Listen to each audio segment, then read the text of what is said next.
শেখ হাসিনাকে ফেরাতে ভারতকে দেয়া বাংলাদেশের চিঠির জবাব দেয়নি ভারত।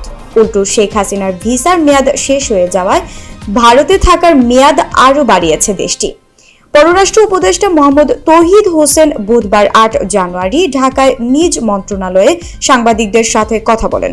সে সময় সাংবাদিকরা জানান, ভারতীয় গণমাধ্যম প্রকাশিত প্রতিবেদনে বলা হয়েছে শেখ হাসিনার ভিসার মেয়াদ বাড়িয়েছে ভারত।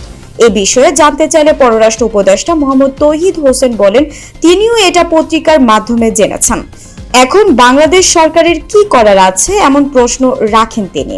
শেখ হাসিনাকে ফেরত চেয়ে পাঠানো চিঠির জবাব বাংলাদেশ পেয়েছে কিনা এমন প্রশ্নের জবাবে পররাষ্ট্র উপদেষ্টা বলেন, তাকে ফেরাতে ভারতের কাছে যে চিঠি দেওয়া হয়েছিল তার জবাব এখনো পায়নি ঢাকা।